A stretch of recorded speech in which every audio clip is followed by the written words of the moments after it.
যে রাতে ঘটেছিল আরজি করের ধর্ষণ খুনের ঘটনা, সেই দিন সেই রাত সংবাদ মাধ্যম ব্যস্ত ছিল প্রাক্তন মুখ্যমন্ত্রী বুদ্ধদেব ভট্টাচার্যের প্রয়াণ ঘিরে।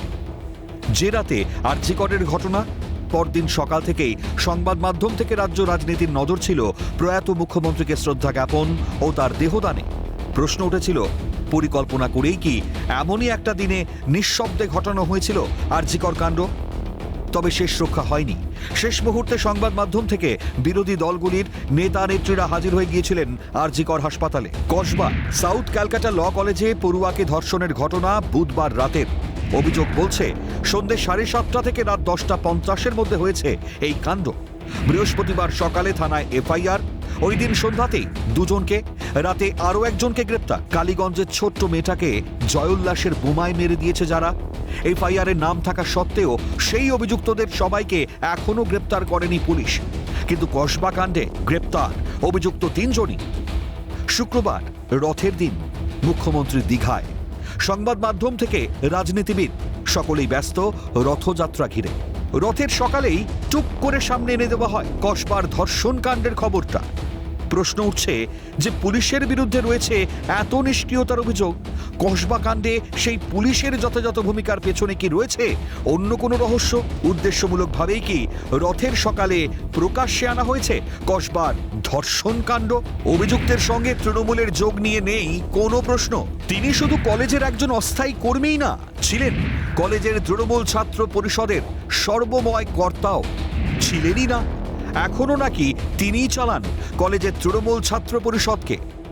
তৃণমূল নিজের সুবিধার জন্য, ক্যাম্পাস দখল রাখবার জন্য এই ধরনের মনোজিতের মতন এই ধরনের ক্রিমিনালদের তাদেরকে পুষেছে ক্যাম্পাসের ভেতরে। প্রশাসন কেন দীর্ঘ 10 বছর ধরে বারংবার যখন সাউথ ক্যালকাটা ল কলেজের একের পর এক দুর্নীতি, একের পর এক শ্লীলতাহানির ঘটনা, একের পর এক মারপিটের ঘটনা, একের পর এক বোমা বন্দুক ইত্যাদি এসব মজুত করাবার ঘটনাতে যে অভিযুক্ত ছিল তাকে কেন এতদিন পর্যন্ত তাকে ছেড়ে রাখা হয়েছিল? এহেন অভিযুক্তকে কলেজে চাকরি দিয়েছে কলেজেরই গভর্নিং বডি। যেদিন এই অ্যাপয়েন্টমেন্টগুলো হয় সেদিন জিবির মাধ্যমে হয়। ও অফিসের কাজ করতে, মানে অফিসের মানে খাতাপত্র এইসব দেখতে টেম্পোরারি ডিবেট ডাইরেকশন আমার রেজলিউশন আছে। নির্যাতিতাও তৃণমূল ছাত্র পরিষদের একজন। গোটা ঘটনার পেছনে কি রয়েছে শুধুই ছাত্র নেতাদের গোষ্ঠীদ্বন্দ্ব, নাকি রয়েছে অনেক রাঘব বোয়ালদের মাথাও? তাই কি অনায়াসে যেমন কলেজে চাকরি হয়েছে অভিযুক্তের, তেমনি নির্যাতিতার অভিযোগ পেয়ে সক্রিয় ও যথাযথ ভূমিকায় দেখা গিয়েছে পুলিশকে। মুখ্যমন্ত্রীর দীঘার প্রচারকে ম্লান করে দেওয়ার চেষ্টাতেই কি অঙ্ক কষেই রথের দিনের সকালে সব ঘটনা প্রকাশ্যে আনা? পুলিশ প্রশাসনের অন্দরেই কি রয়েছে সেই অঙ্কটা? রথযাত্রা উপলক্ষে কলকাতা পুলিশের মাথারা সবাই দীঘায়।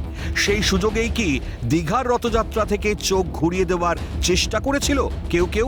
নজর কি শুধু পুলিশ প্রশাসনের অন্দরেই, নাকি নজরে দক্ষিণ কলকাতার তৃণমূলের অন্দরও? ক্যালকাটা নিউজ।